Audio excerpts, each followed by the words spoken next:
Joss, welcome back from the ground up. We are now episode 4. Big episode 4. Huge episode 4. Yeah. I guess what have you been up to? What's the last kind of month been like? Yeah, it's been super busy. Lots going on. Yeah. The first thing is obviously we've been out and about on a bit of a road trip.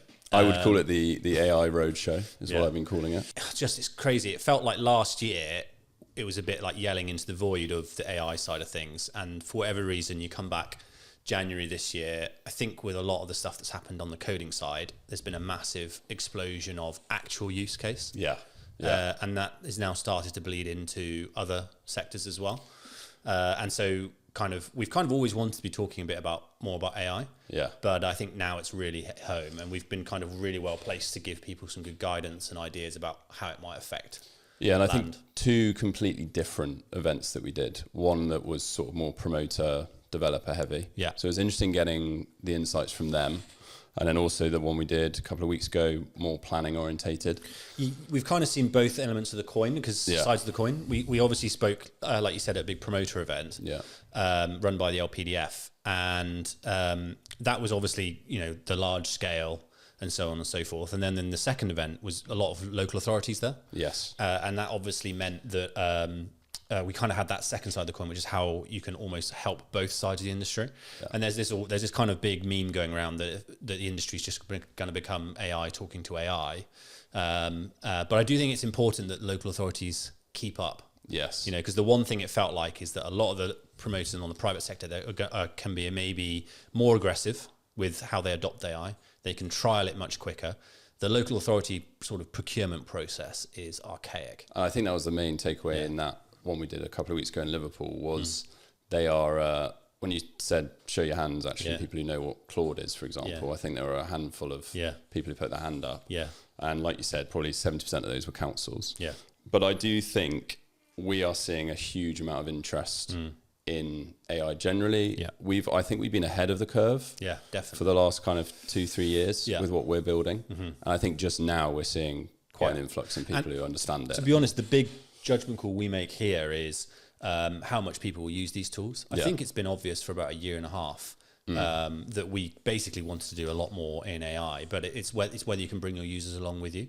Yeah. And so our users will see a huge amount more on that front coming. Yeah. The more it gets adopted, the more we'll lean into it, and we'll be there kind of leading the way, hopefully. So we've got some big updates coming out. Yeah, big updates. 2 more events as well that we've got planned this week. We've got another planning one. This is independent planners who are their own beast, really, is what I would say. But I think that's the super interesting part, because actually they're the ones who, some of these are one-man bands, maybe there's 2 of them. They're the ones who are going to, I think, benefit hugely from a lot of the stuff that's going on with AI, instant site appraisals, those sorts of things. Yes, absolutely. And then we've got another one next week, which is probably the biggest one of the year, I would probably call it, which is UKREiiF.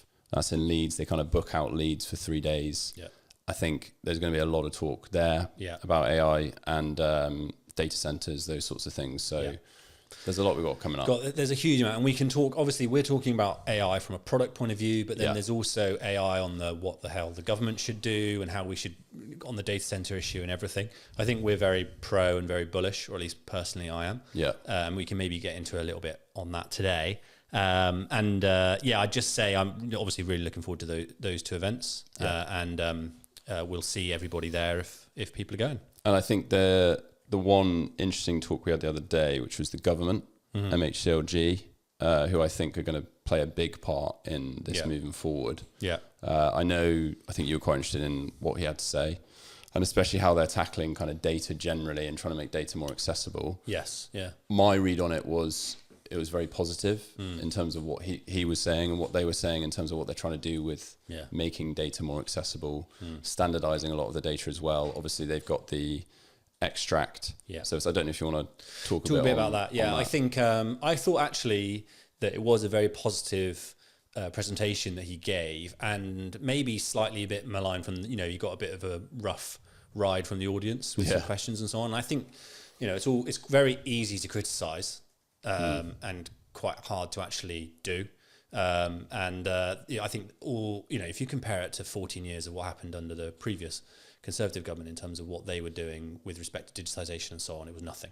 Yeah. And actually they've made the first steps to get everything going. Is it maybe taking a bit longer than people thought it would and so on? Yes, but they are trying to wrangle 350 odd different local authorities. And when you speak to MHCLG, I think the one thing that comes across is that there's this very big idea about devolution and letting local authorities do what they want to do. And there's big pros to that, but the massive con is then you've got 350 local authorities all procuring software, all procuring different things, all publishing in their same way. And they're having to deal with that, right? And so I think they're doing a good job. Good fundamental end, and how this wraps into AI is good data means good AI output. Yes. In some ways, the better that the government can do at standardizing and digitizing, the better that all these systems will be. There's a huge amount going on planning application standardization. There's a huge amount going on local plan standardization. People will criticize it. It doesn't go far enough, all these sorts of things, but something is better than nothing. Get something done. And so, look, I'd say all generally very positive. And I think it's worth maybe talking about the journey that we've been on with integrating AI into Landstack, because I think it kind of fits well now with some of the stuff that we've announced recently, which I think we'll talk a little bit about. But I think it's been an interesting journey for us, because I think where we built Landstack probably 6-7 years ago, this probably wasn't in the no, absolutely not in the mirror really. But the interesting thing I think that we did was the data side. So we have actually put a lot of that effort into standardizing local plan data, planning application data, which I think has meant that we can start to integrate AI into platform a lot easier. I mean, a couple of the updates we've made recently on our planning application reports update, document searching, on the old work we've done with detailed geometries for planning applications, with detailed geometries for SLAs, local plan policy, all of that just means that as we adopt these AI technologies, we have incredibly good data that then makes these systems incredibly powerful. So we've got an MCP product coming, which I'll just do a quick explainer. I was going to say, give me the layman terminology for what an MCP is. Stands for Model Context Protocol. I would completely ignore the fact that that's what it means, and just understand that it's called an integration. Exactly. It's just a way of plugging data into your AI language model, right? So whether you use Copilot, Claude, OpenAI, whatever language model you want, MCP is like an open standard. So it's a bit like the internet in that everybody has agreed that this is how we're going to connect data to language models. If people know what an API is, it's similar in principle to how an API works. It's a general standard. And what we've done is we've connected the Landstack planning and development data to an MCP. And what that allows you to do is, of your language model of choice, hook straight into it. So you can search through all the planning application documents in planning applications in a local authority. You can get precise local plan policy timelines and data. You can get precise SLA data. You can get detailed constraints on titles. We've done a huge amount. And the beauty is, irrespective of the MCP, we already have pretty much all of that functionality on Landstack in the chatbot. And so it was a very easy swap for us to just put all that into the MCP. So Joss, people hear the word AI and they immediately get a bit turned off. They think it's going to hallucinate, it's wrong. What's it actually doing to speed up any of the processes? Where would you say at the minute it's having the most impact, efficiency-wise, maybe a speed-wise as well? And then also we can talk a little bit about, I think we do also see there are pitfalls as well. 100%. So I would say, especially started this year, we've had a huge change in adoption of AI. And actually, I think we've hit a threshold as to whether it's become useful or not. I think the software development industry has found it useful really since mid last year, maybe even earlier, where it's been actually doing genuine work. But I think a lot of planners and developers have probably used, let's say, ChatGPT online, maybe they've used Claude, but what they've ended up doing is trying something and it's been getting them okay results. And I think the biggest move that happened in software development is the tools went from online chatbot to integrated into an app on your computer. So you literally fire up your coding of choice, assistant of choice, and you're write coding with it, and it's integrated into that. There's been releases with sort of Claude Copilot and also sort of Claude Cowork and also Copilot, which now allow you to integrate directly into Word, Excel, and so on and so forth. And that will allow these agents to kind of do more obvious work that is helpful to people. So I think kind of you will see really this year towards now and towards the end of the year, more of this stuff becoming adopted and actually it being useful.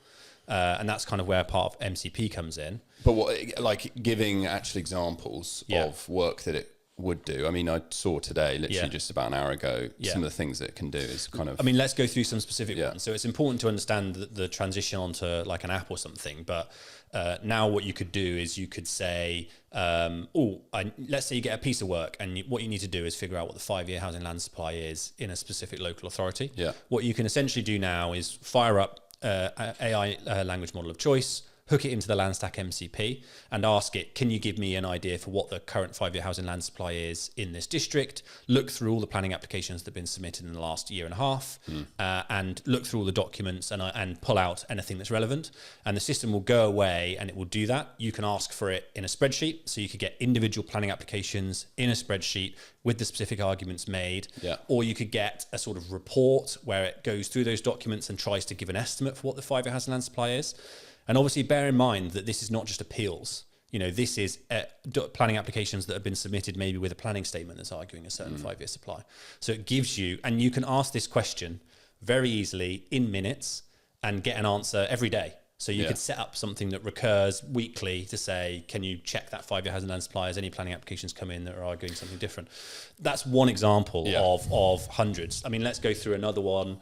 I was thinking like site appraisal. I was about to say, yeah. So what we see a lot of our users have is they'll have a spreadsheet or some form of maybe something on the CRM where they have lists of sites, sometimes by title reference, sometimes by address. But the fundamental point is that you could have a sort of a spreadsheet of sites that you've got, and you could run a detailed site appraisal on each of those, and it would fill in the columns respectively. So you might have a column which is just, has it gone for planning or not? Yes or no, right?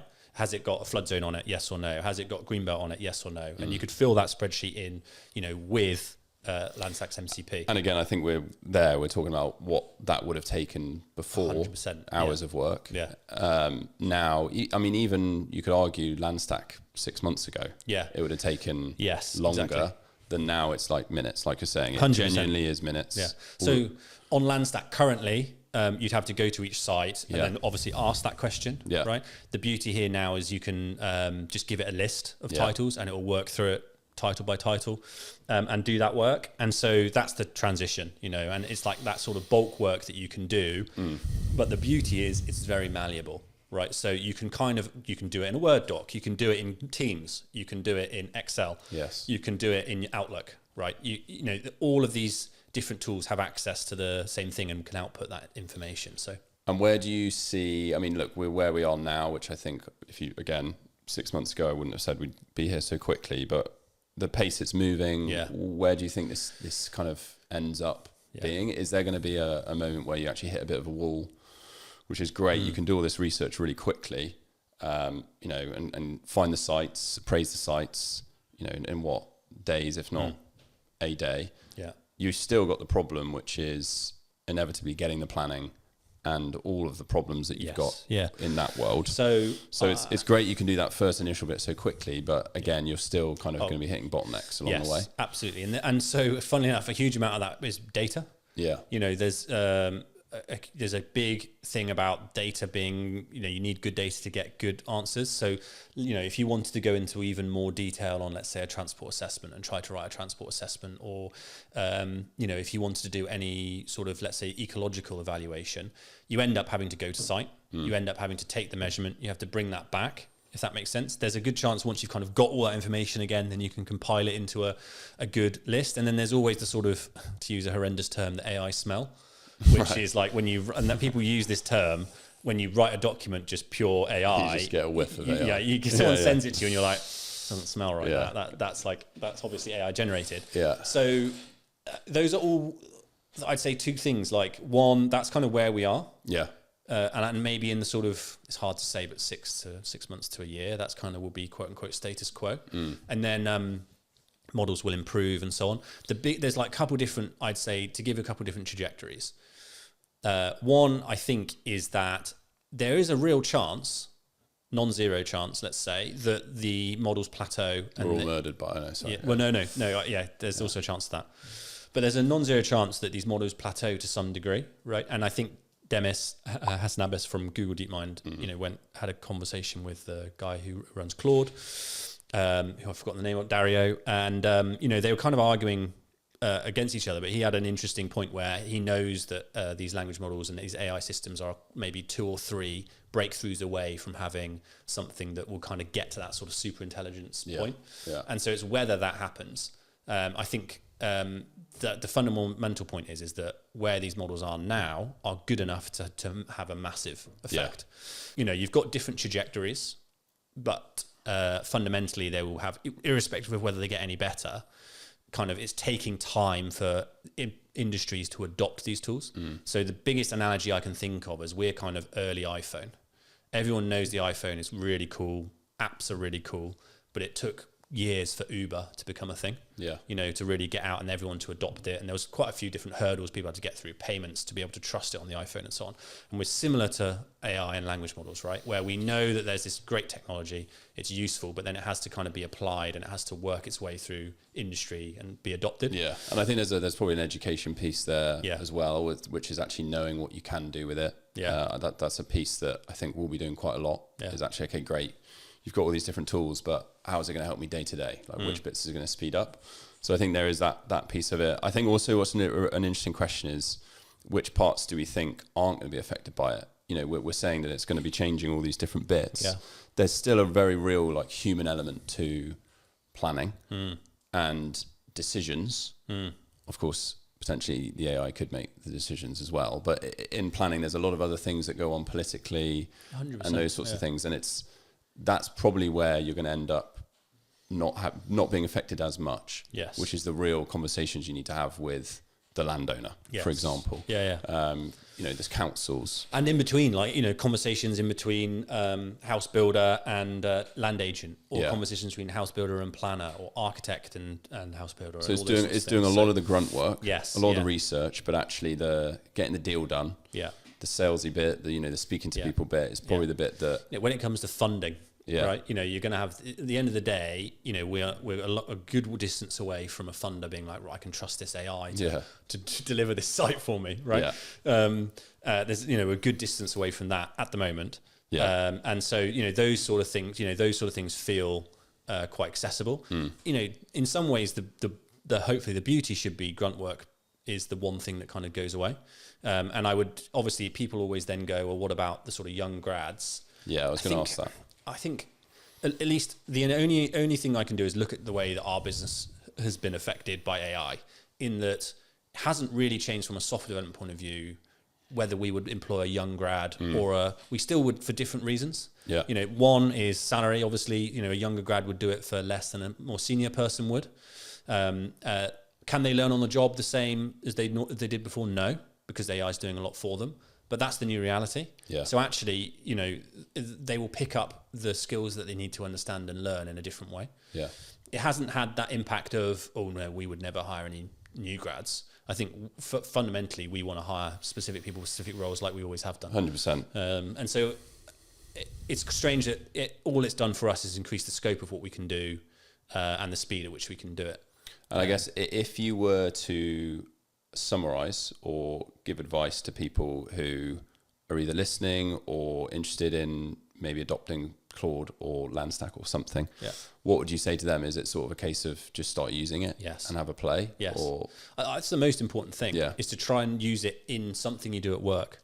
And then if it fails, the biggest thing, I think one of the biggest things for me is learning how to use them effectively as well. Yeah. So something like Claude, for example, you should probably download the desktop app instead of using it online. Yeah. The same with OpenAI. I think there's Codex, I think it's called, or Microsoft Copilot. So use that, because then when you download Claude, there's kind of 3 different options on there. One of them is called co-work. And then that allows you to start a chat with a folder on your computer. And that then unlocks the ability for the model to look at the files on your computer, to read them, and then to do work in that way. Whereas if you're online, you have to drag all the documents in. It might run out of context because you've dragged too many documents in. Whereas obviously the whole idea, and these companies are building these tools that work on your computer, is to handle that context issue. It can look up bits of documents. It can understand, okay, here's the 5 documents I've got access to. Yeah. I'm going to read that paragraph. I'm going to read this paragraph. So I would maybe try to adopt the tools that are kind of I would say more progressive in the sense of this is the direction of travel, and give those a go and really do try them. And then once you've done that, you will very soon see the shortcomings that everybody sees in them. A lot of that is to do with like reliance on internet search and all that sort of thing. And then understand, okay, where the future is going, which is I can plug my CRM into this. I can plug Landstack's MCP into this for planning and development data. And there'll be other MCPs that launch that you can plug other things into, like your CRM and so on. And you know, try it with that. Always use it in a bit of a sandboxy environment to begin with, so you don't break anything. But that's fairly easy to do. I think there's a really interesting part of your talk that you do, which is asking a question on, let's just say, ChatGPT, and saying what are the 10 most recently granted applications in Swindon, and it coming back and saying, can't get that for you, but you need to go here to look at it. And then actually then you did it with the MCP integration, which basically feeds the data straight in. And I think that summarizes the difference. Because people might have done that. You know, they might have done a site appraisal through ChatGPT, and it just comes out with complete gobbledygook. But I think the key difference is people understanding that it's not getting the data. It can't pull in the right data for the question you've asked. That's we can go into detail on that because it's an interesting one. I think it's an important point. I think that's a big takeaway, because I think people have used it for land and planning. And I think land and planning is quite restricted when you're asking questions, because they are behind portals. They're in local plans. It's mapped boundary data that at the minute. That's the big point, right? Is that, you know, if you use it by itself, it will go off internet searches and it doesn't necessarily know where your site is. It can't do like a geospatial search on your site. So it does, if it looks at a plan, it might kind of assume that policy intersects or not. You know, they're not really there, the ability to kind of pull that together. Whilst obviously with something like the MCP connection, you can use a title reference number or something, a reference number of a site, and then we can say, here's the exact things that are intersecting within a certain distance of, and so on, of that site. So it understands the geospatial aspect. Which is that's the big difference. And so you go from, a news article said that this planning application was objected to this, to here's the actual decision, here's the committee report, here's all the objections from all the different people. It's kind of grounded in factual data. So Joss, I think one of the main points people make is hallucinations when they're using a chatbot. Comes out with absolute gobbledygook when they're using it. What are your thoughts on that, and maybe how does the MCP come into play? Very good question. So I think anyone who tells you hallucinations aren't a problem maybe doesn't use AI enough, and they are still a problem. But the main reason they happen is when you don't give the model enough information. You know, so especially about a specific task or a specific fact. The most important thing is to understand that these models, they have their own internal memory that they've been trained on, and there's things called model cutoffs for those. But fundamentally, if they don't know something, or if they're unsure about something, they will end up searching the internet, and then you're relying on the internet for those facts. And so it depends how you define hallucinations. But if you want to just call hallucinations as models being wrong, then that's where a big source of those problems will come from. That, and you know, statistically speaking, they are kind of trained to give you what we would call quote unquote nuanced answers. But you end up with just absolute waffle coming out. You can fight hallucinations and make them much better by giving the model good data and basically saying, based on the information I'm giving you, what is the answer? That's when the models are very, very good. And that's when hallucinations are massively reduced. So it's more coming from the fact that it's getting it from internet sources, articles or things like that, rather than the actual direct source from a portal, let's say, or something like that. Exactly. So, you know, because it might, let's take a classic example. You ask it a question, it Googles the answer, and the thing that it's Googled is wrong. So the question is would you call that hallucination? I technically wouldn't. I would say the model hasn't got it wrong from a fact point of view. It's quoted this thing that's wrong. Right, so there's a slight difference there, but if you just call it all hallucination, then that's a classic case of where you might have issues. And so having like a sort of fundamental, here is the truth, this data set over here. If you're getting the model to reference that, then you'll get much better results. And how best would it be? Because sometimes I'll ask a question one day and I'll answer it in one way. And I'll ask the same question. Like a standard one might be doing, I don't know, asking a chatbot about, again, maybe a bit of land or something like that. if I don't give it anything like a table or anything like that, it'll answer it one way and then it'll answer it differently. Yes. Why am I getting different answers on the same question? The quick answer to that is that these models are not deterministic, or to use a simple word, when the model generates the output, it's a statistical process. And that is a process which, as soon as it starts the first word, the first token that it chooses is across a statistical distribution. So it will choose those that are most likely to come out, right? But it's one of those tokens that is most likely, right? And that is not the same token each time. And how would you stop, I guess, that from happening? Would you give it a structure? Yeah, give it a structure. So bear in mind that, let's say, if you have one sentence question, right?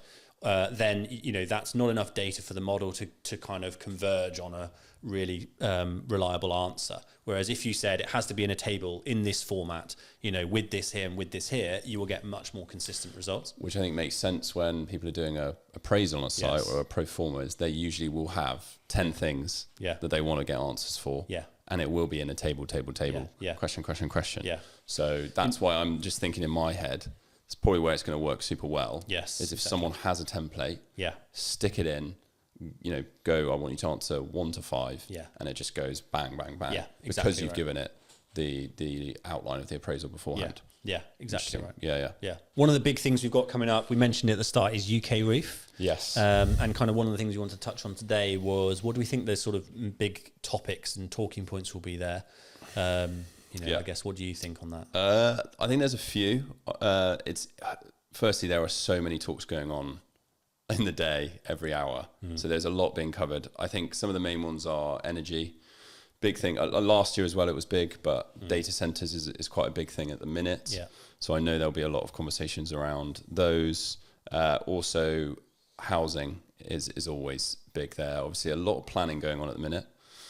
Planning going through, but I think you've still got the problem, and we've talked about it in our last podcast, and we've talked about it extensively, really, is house sales and actually getting the housing built, and house builders wanting to build the housing, and then eventually getting it sold. So I think that will be a big thing, is how do we stimulate the market so that there are more house sales. And I know last year, I think I went to like 3 or 4, and Philip Barnes was there, and LPDF as well. And they were mentioning that they obviously wanted help to buy or something like that would stimulate it. So nothing's happened since then. Yeah. So I'm almost expecting that to crop up again. Yeah, okay. Which is always a good conversation. And then I know the Rest is Politics guys do have a talk there as well. Yeah. So we've had the local elections, which we haven't touched on, but we could have a brief touch on that. We should actually touch on that because I think it will have an impact on decision making. Yeah, I think massively as well. Yeah. Reform are very much against development, I would say, was my main takeaway when I was doing a bit of reading and research. Yeah. And I think I was having a conversation the other day to Connor here and saying, like, as much as Labour have kind of not been great from a business standpoint, in land and planning they've actually been really good. Yeah. Like they're pushing planning through a lot quicker. Agreed. They're putting policies in place that are stimulating that side of things. You could almost argue that there's too much going on. Yeah. But that's like a good problem to have. I think I agree with that as well. And I think probably the one thing it's just contradictory. A lot of what they're doing is contradictory. If you had stimulated the house sale market, so people had more money to buy houses, that would also help. Yeah. So so I was having that conversation, and then the reform side is an interesting one. I think it'll be really interesting to see that play out. I don't know what you think on that situation. I mean, I think I agree with you. Yeah. I think that's the outlook that would be worrying, is that the councils that are heavily kind of reform will have quite a negative opinion of planning, especially because it will be an easy one to go. Like the Greenbelt argument's going to be huge. And I saw a piece that in a couple of different councils where Greens won big, they were going to do a sort of coalition with the Conservatives, where they have some seats on anti-Greenbelt policy, right? Anti on building on Greenbelt policy, and so I think that could become a bit of a battleground. I don't know if it's a winning argument personally. I think at least it felt like in the last election under Labour that there was quite a pro-build houses part of the population that was not the development industry, and that was kind of younger people who definitely felt like housing's too expensive. We have to build homes, and so that would be an interesting stance for the Greens to take, because that I would say is their kind of big group of people is on the younger side. So interesting one there. But I do think I agree with you that it's going to be probably a sticky situation in a lot of reform councils. I think the big problem is it's kind of all or nothing mentality, which I see it's either a NIMBY or a YIMBY or whatever they call it. And I just think there's a middle ground there. Like you do need housing infrastructure in certain places. It makes sense to put houses there. Makes sense to put new road links there, new railway stations. We should be talking about, I think, on a bigger scale, regional scale, actually going, right, in the southwest, where do we need the new train station hubs to be, the new settlements? There are logical places to put it, and there are also illogical places to put housing as well. Tripling the size of a village that can't take it. Like, let's have some common sense. I think you can be both. I just think the problem in politics is you're either one or the other. Yeah, agreed. And I get that, going middle ground isn't always the right thing to do. But I think if you come at it with, okay, coming back to the data side of things, but if you say, look, these are the logical places because the highest populations, the largest land holdings or whatever it be, there's a thing that makes sense there. The big question is whether these big things will get built out. Yeah. Honestly, you see these huge applications going in. We talked about the sort of supply demand side, the fact that there's maybe not enough demand for the supply. What that will mean is that those developments won't get built out. Yeah. So then the question then becomes, has the Labour strategy, and this is like the gigabrain / tinfoil hat stuff, right? But has the Labour strategy been all along, look, let's hit a number that we know we're never going to hit 1.5 million. Right, but if you need to get more homes built, you could try and make planning easier to get, or you just have more planning applications going in. So therefore, you might get more refusals, you might get more grants, and then you end up building more homes. But you build them. The house builders will build them based on market demand. They are not going to build homes that they can't sell, and they will sit on a site if they have to, because they can't build out. So I think it's going to be interesting to see how that whole thing plays out. Whether we're going to put 10,000 houses around this village. Will they actually? Yeah. If the developer can't sell the homes, then they're not going to. And also if they can't build it because of the infrastructure, that's going to be a problem as well. But I think coming back to the point, I think that will dominate UKREiiF. I think probably the three are AI, energy, and housing, house sales, that side of things, planning generally. But can we say one thing on data centers? Yeah. Which is just the I do like one of the things we did have a 3.5 minute video you talking about data centers. Well, there needs to be a big conversation about and I think we do, whether we want to have the data centers in the UK or not. And there's a big thing about sort of, how much water they use. There's a big thing about how much electricity they use. As a country, we get enough rainfall to be able to build the infrastructure to build the data centers. The reality, if it has an impact on sort of our water consumption, that is not we've got water scarcity. It is in the southeast around London, but up where Scotland and you have these huge areas. The problem is then we just haven't built the reservoirs. We haven't built the systems for it. So we should be looking at it, seeing it as an opportunity. It's a massive risk to let the Americans or the Chinese have all the AI data centers. Huge risk. We've already done that with the military and everything else. And look where, if you get someone in the White House that doesn't want to play ball, look where that gets you. Yeah. So I think we do need that sort of sovereign data centers. And also I do think the sort of water and the electricity arguments are overstated. I think it's... What about the size of the data centers? Because surely they're built now for whatever size of server they need and things like that. Surely that's only going to get either smaller, or you're not going to need the huge whacking data center in a year's time because it's all outdated. I think the one thing that we've kind of learned about computing and everything is scale, right? Yeah. In that if you make something easier, cheaper, people want more of it. So it's kind of, I would say two things. One, we are nowhere near the sort of peak usage of AI. It's not really been adopted that widely in society and everyday life. Yeah. So then you think about, we've already massively constrained on data centers currently. let's say it gets, basically you're arguing about which is going to become more, the amount of use that people will have on AI or the sort of efficiencies that you can gain. And I would argue that it's probably more likely that we're going to want to use more of it and more of it and more of it and more of it than it is that it's going to become so simple and so small that the data centers are going to be pointless. The one thing is that the data centers, like the sort of chips and the GPUs and so on that you have in them, will become defunct. Yeah. But obviously you replace those. Yeah. You need the data. You need the warehouse to store all the chips in, whether they are super speed tiny chips or whether they're big ones. Yeah. So I think that's just the big argument is and empowering the data centers. Yeah. Obviously, we've got an interesting grid network. I think just from us dealing with renewables and solar, you get the complaints of 100%. Connection points and all of that. Yeah. I guess that will be a bit of a sticking point. So I'd say two things from a power perspective. Yeah, the big problem we have with the grid is also that we have generation not necessarily easily able to get from A to C. Right? It's not necessarily that we don't have enough electricity. Yeah. In some cases, we have a surplus of electricity where, for example, we're paying wind farms to not turn their electricity on because we can't use it, if that makes sense. So it's a storage problem. It's a transmission problem. We should build the data centers where we have those surpluses and where there's a lot of water.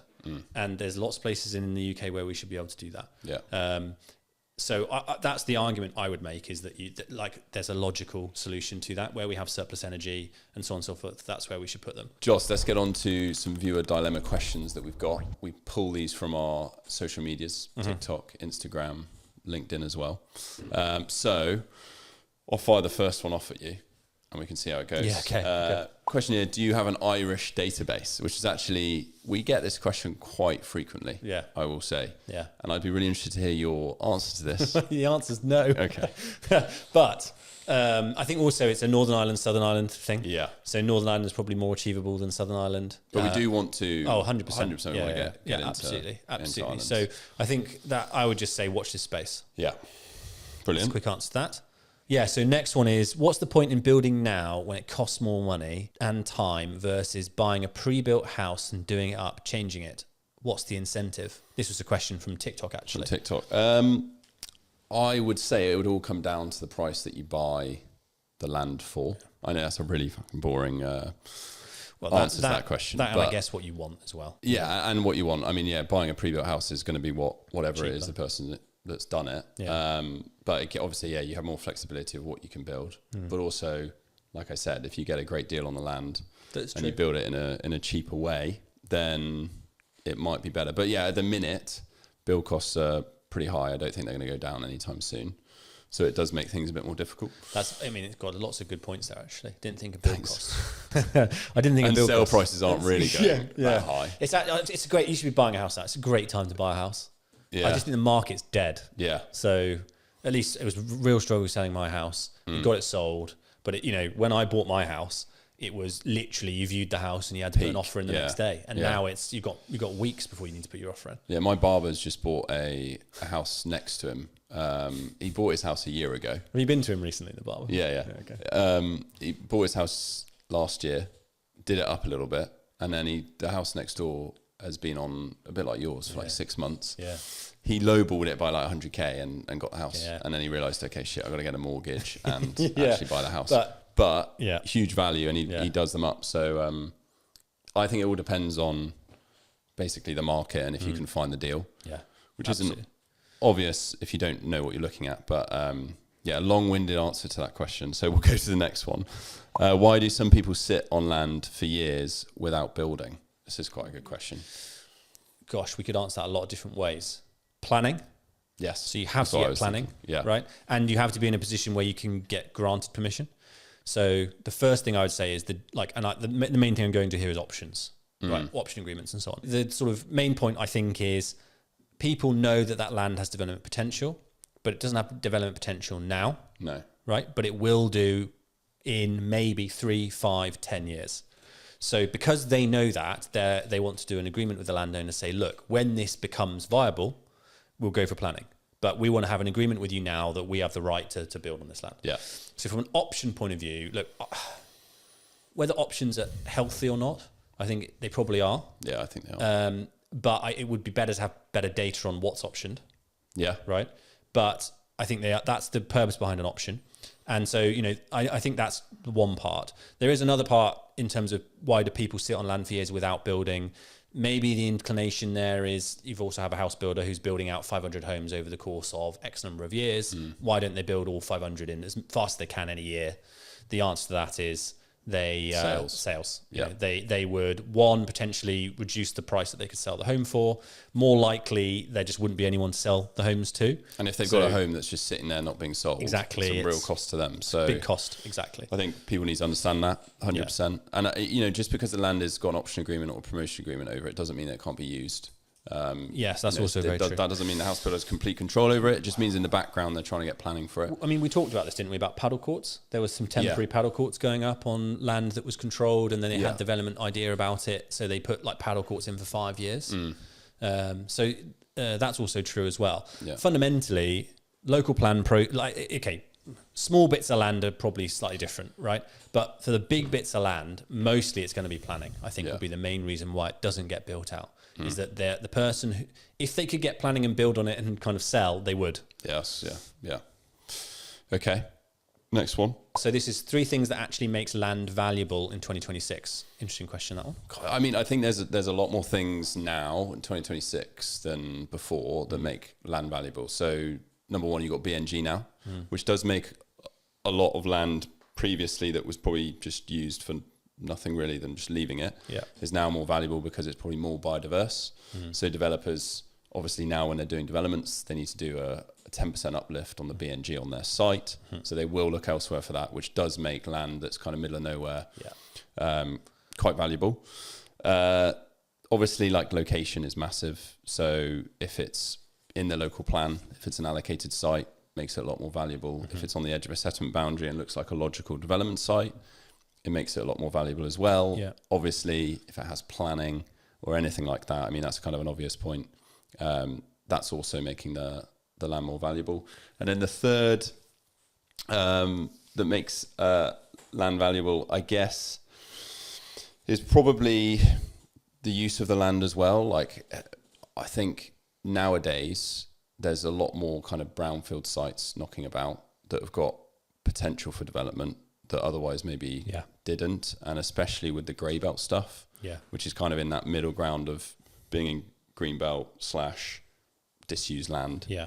Once maybe would just be left, now actually has some potential as well. So the 3 I'd say is BNG, grey belt, and maybe kind of a development potential, edge of a settlement boundary, that sort of thing. No, very, very good. And maybe there's a solar aspect to that as well, or like renewables, which is basically similar to what you're saying. But I think it's been interesting. There's been a big solar boom, bit of a relax, maybe a little bit more of a boom. It's coming a little bit, coming back, and that's kind of been land which maybe historically people thought are not worth that much, has had a bit of value. So it's always changing. I've got an absolute stormer for you from user 1697625732199 who has asked, do you have data on corner shops?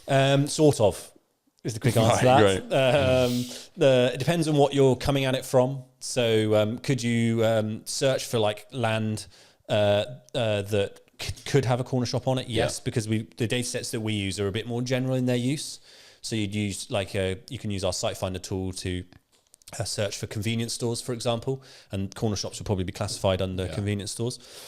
And so you could search for convenience stores that have planning or don't have planning or whatever you want. So you can do that. Equally, you've got to kind of read into a lot of a single line question, but it might also be data in terms of who owns a corner shop or something like that. Yes. And the quick answer is yes, you could go to a corner shop on Landstack, click on it, and either buy the title and see who owns it. Yeah. And also buy the title, talk to our chatbot and ask it who owns it in a better way, because often the titles are quite hard. They're full of legalese language, which is quite hard to understand. Good answer to that. So if everyone, if anyone else has any questions, fire them into us. Give me one thing that everyone generally over the next kind of month or so is going to be talking about. I think the election. Yeah, nice. Great answer. I do think he's saying good answer because I didn't say AI. I think the election. Big Nige is. Big Nige, Big Nige. The saviour of the country. I just think it feels like AI will be, in the background, but it is actually almost the looming thing, which will be how much of these policies will be reversed. It's such a good point. I was thinking this when you were talking earlier, which is we've got all of these grey belt policy, MPPF, and the amount of times that's happened, been reversed when a new government's got in or whatever. Like, that in some ways, I honestly feel like if we had a snap election now, there's been rumours. I doubt it's going to happen. I think it's probably less likely stuff gets overturned than in 2 years' time when the policies have had more of an impact and it becomes a political talking point and a political sort of thing where we'll reverse the changes that Labour made to development and so on, because people will have seen the consequences. Right. So many people don't engage in the local plan process, don't do all that. So they'll only figure it out when the developments start going up. Yeah. And I think so it's going to be really interesting to see if Keir goes, and who takes over and whether they last. And so the big question over the next there. 2-3 months. I think I'd agree. Cool. And then one land opportunity you'll be watching this year. Personally watching, Stratland. Yeah. It felt like it was like the thing to do at the start of the year. And I do, like, so many times we're in looking at like local plan process. Cotswold's a good example where people are getting in kind of once the allocations and stuff are starting to be done. Yeah. There's an opportunity to get in before that we've said this a couple of times actually, with local authorities that are kind of have a 5-year housing lands play issue. Most of them will do. And to be starting to get those sites put into allocations and so on. And those sites obviously become immediate sites. They become the sites that we're planning, that people are spending a premium on. House builders are spending a premium on sites we're planning. So if they have control over the land early, I think I completely agree. I'd also say, I know we've talked about it, data centres. From our point of view, we've seen some people in the renewable space pivot into data centres and start doing that. Also in the commercial space, pivoting into that as well, because they do sheds. Data center is pretty much a shed. So I think those two would be the main ones for the rest of this year that I think will be the ones to watch. Great. Thank you, everybody. Yeah, that's been great. Another great episode. Thank you for listening, everybody. Wrapping up episode 4. Obviously, we're kind of trying to do one of these a month. So we'll be back for episode 5 to talk more land, planning, development, AI, all that sort of stuff. Subscribe to find out more. Thank you, Joss.